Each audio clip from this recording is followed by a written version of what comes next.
put a proposition on how we can do it. We need 1.5 trillion shillings. That's just about maybe 10, 12 billion dollars. We can raise that money. So to raise here housing, 600 billion. We've raised it. But this one we can raise even without any levy. We'll raise it to tatumia tu akili. Tuache ujinga.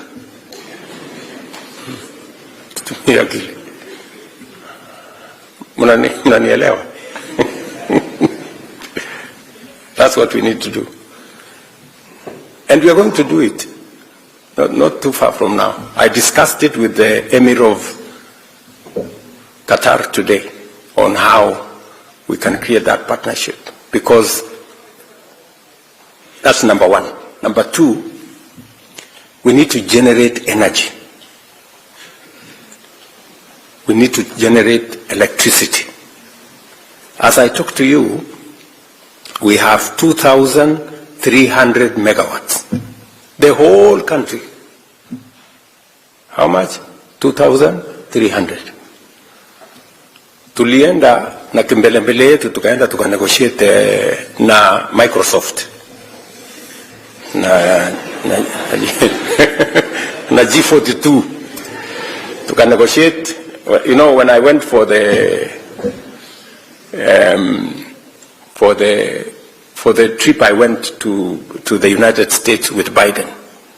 So we signed an agreement there between G42 of UAE, Microsoft of America, and Kenya to establish data centers. Sindio? Sasa wakati nimerudi nyumbani haya tumeanza data center. Tukaambiwa one data center requires 1,000 megawatts. Na tuko na 2,300.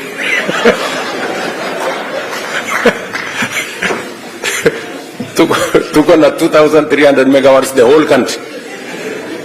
So ili tufanye hiyo data center, we have to shut down half the country.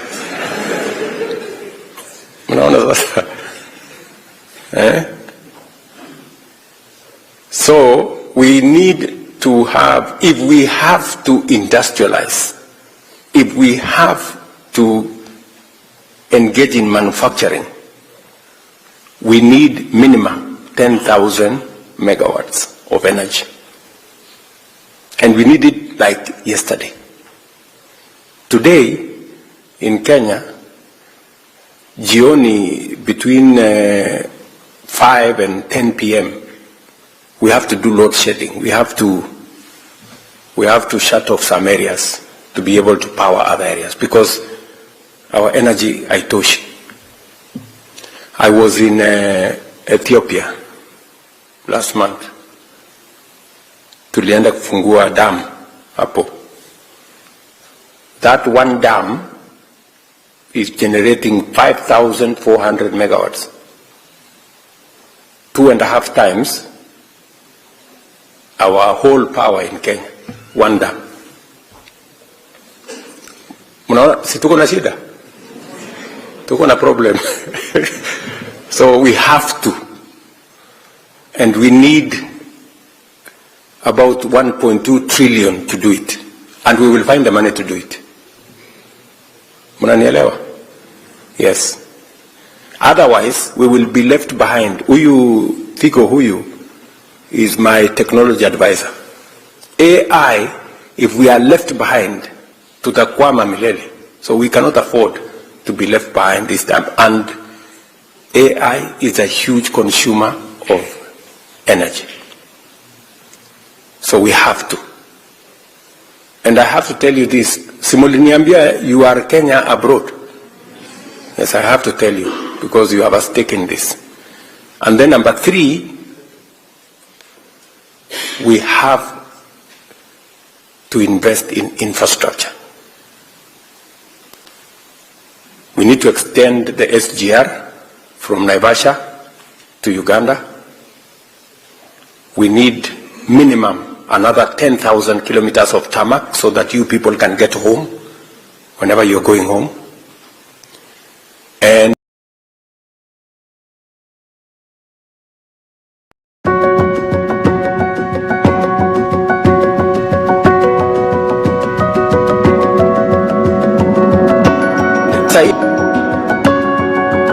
JKA canvas iko kwa runway. Sasa tunaongea nini? And you see there are some people defending, no, you see, Ruto anataka kuuza airport. Mimi nataka niuze airport niende nifanyie kitu gani? You know, Qatar here is building an airport in Rwanda under the same framework. Are we together? So I had a conversation with the Emir today, and we have put on the table what we are going to do with our airport, what are we going to do with Kenya Airways, and all the other things. Because, you know, the kind of investment we need kwa hiyo airport yetu is possibly almost 200 billion Kenya shillings. We don't have to put our money. We have money in the private sector that can do it. Yeah? So we need about 4.5 trillion Kenya shillings to undertake the three things I have told you. It's about $35 billion, and we are going to do it. Otherwise, tutakwama. Shida, friends, shida tuko naye Kenya ni average thinking, you know, ordinary, usual. Unless we up our game, unless we up our ambition, unless we think about the extraordinary. And I like the person who prayed here. He said, excellence and integrity in his prayer. We have to begin to think about the excellent. Wachana na hii average. Hii average thinking hii ndio inatuletea hasara. We look at everything, we think it is impossible. We look at that, we think it's impossible. Others did it. Why can't we do it? You know? So I really want to persuade you as citizens of our great country. Let us agree to change Kenya. We can do it. Let me give you one final example. Sababu najua imani yenu pengine iko kidogo.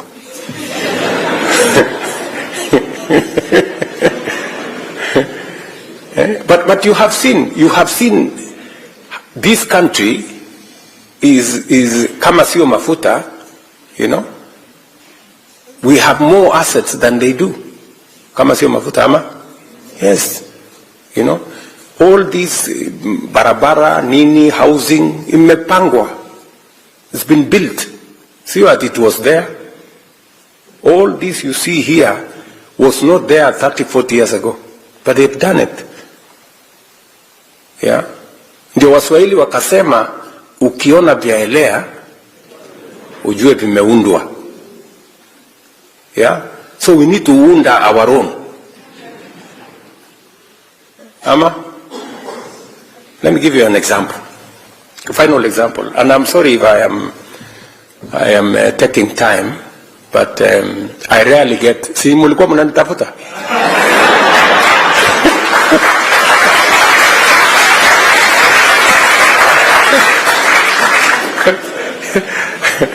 Hata mimi nilikuwa na watafuta. Sindio? Now listen.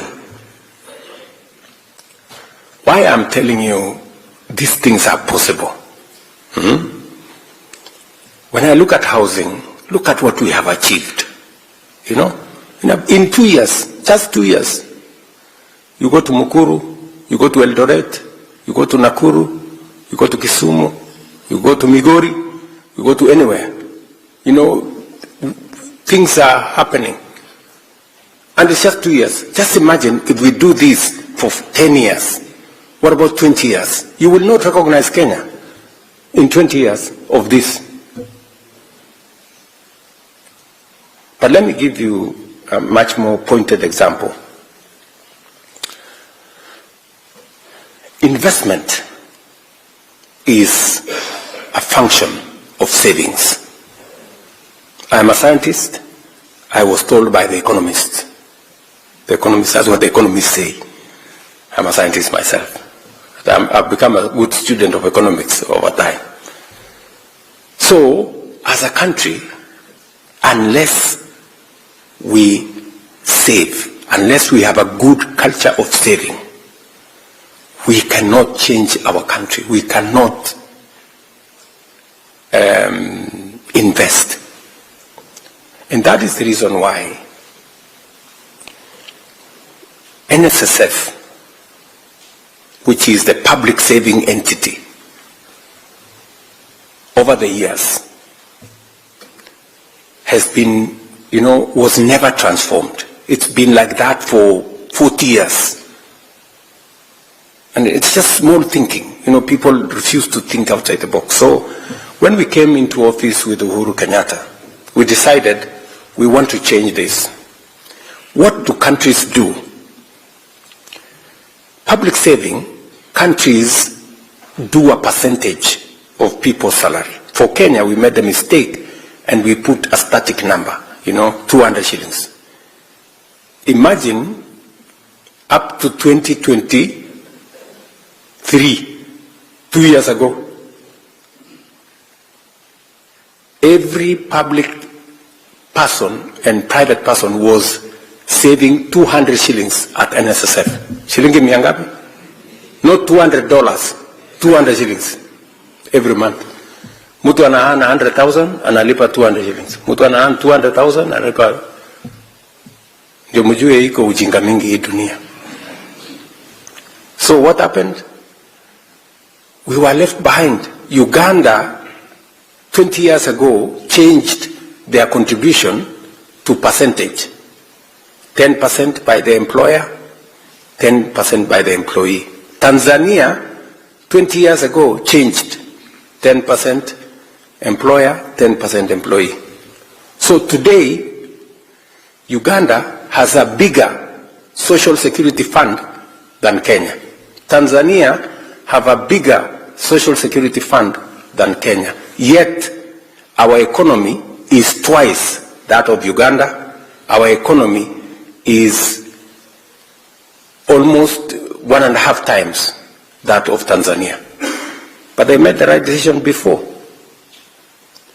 Tanzania today, their social security fund is building one of the tallest buildings in Hapa Hill in Kenya. NSF ya Tanzania. Just imagine. Yetu tuko 200, bado tunatoa ile 200. So we changed with my friend Uhuru Kenyatta in 2016. But then some characters took us to court. Wakatuzungusha huko kotini. So by bad luck to them, I became president. So nikawaita. Nikawambia hii ujinga muache. I mean, how can you stall the whole country? Tukwame kwa 200, other countries are going ahead of us. One of them was my friend Atwoli, because he was the one who had taken us to court. Nikamuongelesha, akakuwa mzee mungwana, kaniambia okay, wacha tuende tutoe kesi kotini. Tukatoa kesi kotini. Let me tell you now the good news. Do you know what has happened? By changing the contribution structure, our national security, social security fund, from independence mpaka 2023, we had collected 320 billion shillings for 60 years. How much? 320 billion. In 2 years, with the changed contribution structure, we have doubled to 670 billion shillings. By the end of next year, we will be 1 trillion shillings. Tell me what's going to happen in 5 years and 10 years. We will not be borrowing money from China. We will be borrowing money from our own Social Security Fund. That is how countries grow. Munanielewa? What has China done? China today, if you see savings as a percentage of their GDP, is 55%. Savings as a percentage of GDP in Kenya is 10%. So, sisi, tunachukua kila kitu, tunakula. China, wana save. Then what do? What do? We go and borrow from China. Because wako na akili, they are saving. Then what do we end up doing? Today, we are paying $1 billion every year to China. Unaona ile ujinga tuko na hii dunia. Imagine. Them, they are saving their money. As we are eating ours, alafu tunaenda kuboro yao, wanatulipisha interest kiasi hii, tunalipa, tunakuwa maskini.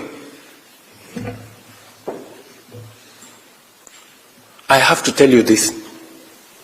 Si mimi ndio rais wa Kenya. Unless I tell you, so that you know where we are.